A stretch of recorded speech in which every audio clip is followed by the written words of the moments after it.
Hey everybody, and welcome to the Point of the Week. My name is Will. I'm the founder of the Tennis Tribe, and in the Point of the Week, each week we are breaking down a point and looking at different tennis strategies and tips for doubles matches specifically, so that you can take something away and implement it into your next doubles match and continue to improve your tennis game. In this week's point, this is point of the week number 4. In this week's point, we have a 4-5 men's doubles match. And what I'm going to do is show you the one mistake that most players make when they're hitting a half volley. A lot of recreational players struggle with the half volley. There's one common thing that I see over and over with people who struggle with the half volley, and I'll show you what that is and how to fix it. I'll also show you how to hit better angles on your volleys. So when you see on TV the pros hit these ridiculous angles, there's actually a pretty simple strategy that they use to do that, and I'll tell you what that is here shortly. And then the last thing I want to cover is how to avoid the stronger player when you're returning, or how to get the weaker player on the other side of the net a little bit more involved in the point when you're returning. Like I said, this is a USTA League 4-5 match. I'm not sure where it is. I'm not sure where this is, but the first thing I'll do is I will play the point just like I always do, and then I'll break down the server's partner, the returner, and then his partner as well. So here is the point.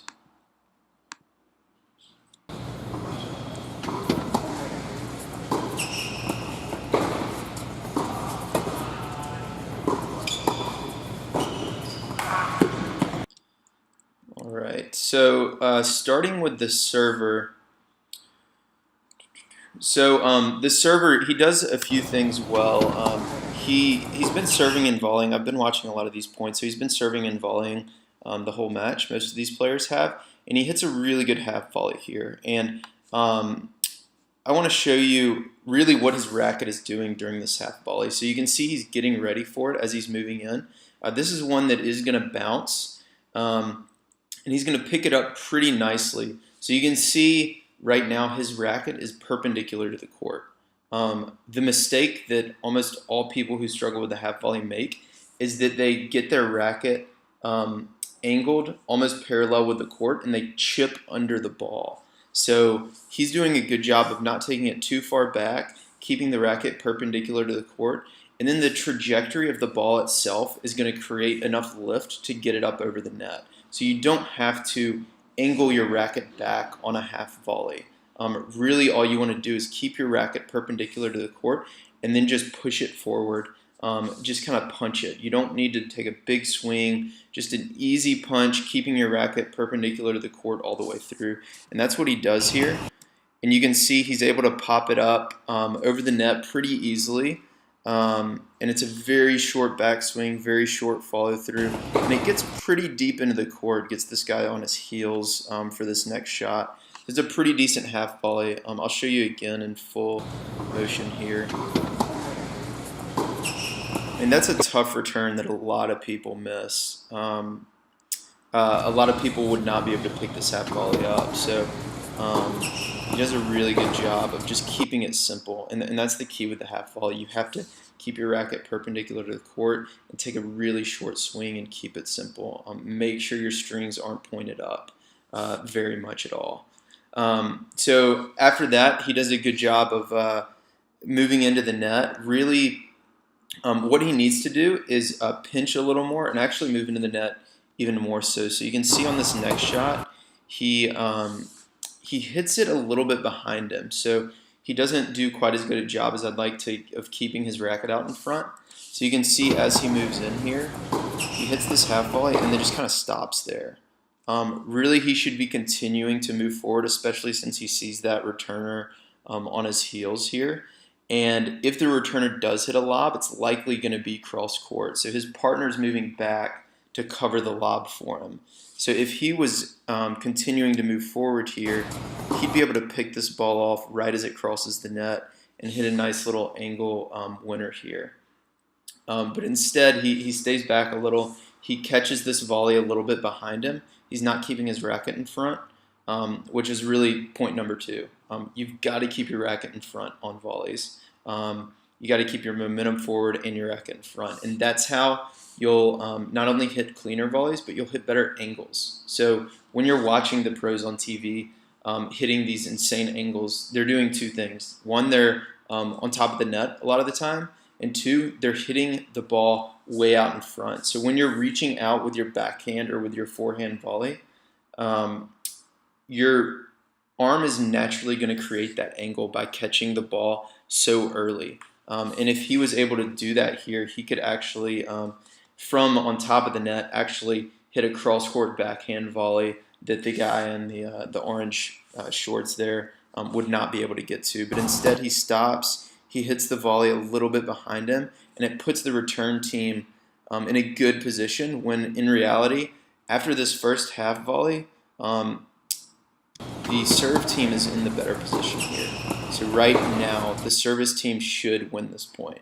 But because he stops closing, because he doesn't get in there, catch this next volley out in front, he hits it a little weaker. And all of a sudden, the return team's back on the point. Now, at this point, the returner knows who the weaker player is. It's the guy on the left here.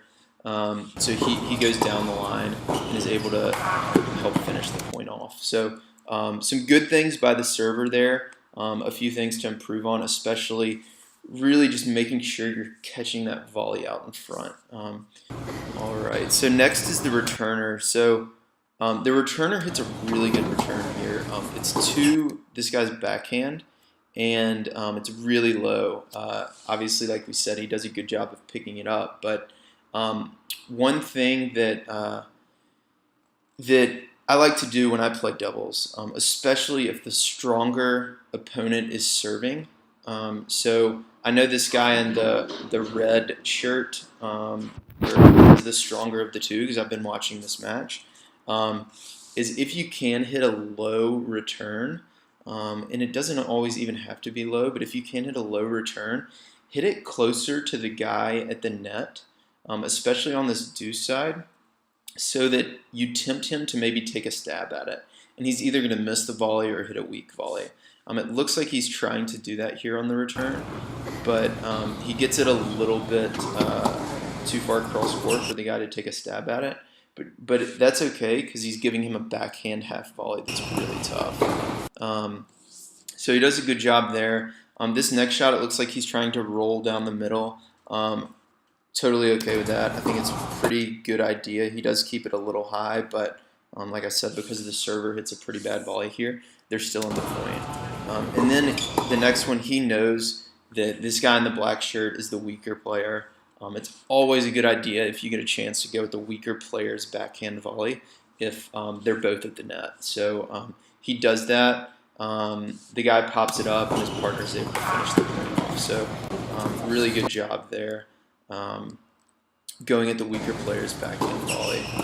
Another thing on this backhand volley, so this guy in the black shirt here, again, he's not catching it out in front. He's moving backwards when he hits this, which is, check out the post on the 3-step volley checklist, but you never want to be moving backwards when you're hitting a volley.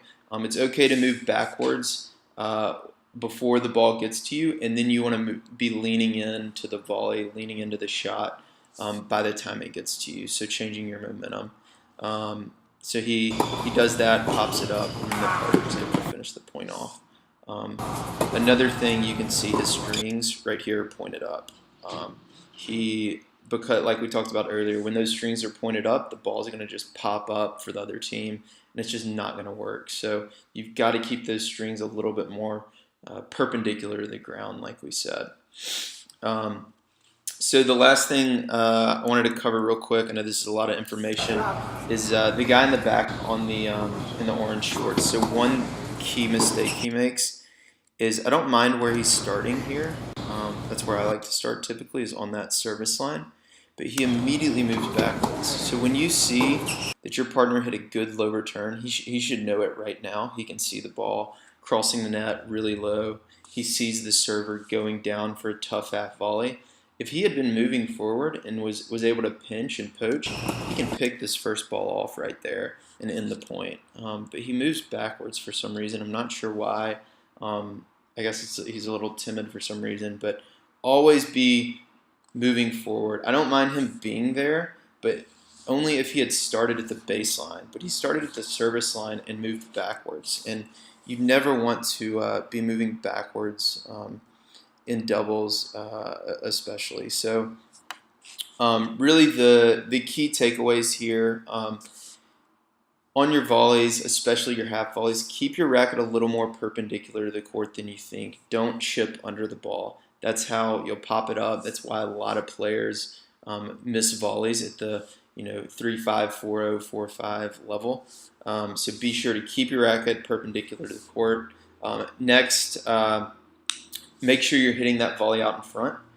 You can angle it really a lot more than you think. This is something I've been personally working on lately, is catching it out in front and just testing how much of an angle I can hit. And I've been surprised by some of the shots myself that I make contact and I'm thinking, oh, that's going to be wide, and they go in. So if you catch it out in front, you can hit a lot more angle than you think and a lot more winners on your volley.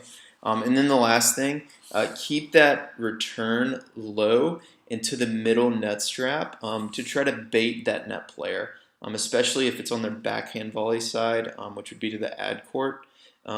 If you keep it low kind of towards that net player, you can bait them into hitting a bad shot, especially if the server is the stronger player of the two. So that's it for this week. Hopefully that helps. What I want to hear from you is when you're playing a team with a clearly stronger player, what's your strategy for attacking the weaker player when the weaker player is at the net? That's always kind of the issue. When the weaker player is at this net, you're always kind of dealing with, never go at the net player, right? That's what everybody always says. So what's your strategy for that? Comment below, whether you're watching this on YouTube or Facebook or whatever. Comment below, let me know, and give me any other feedback you have. And we will talk to you next week.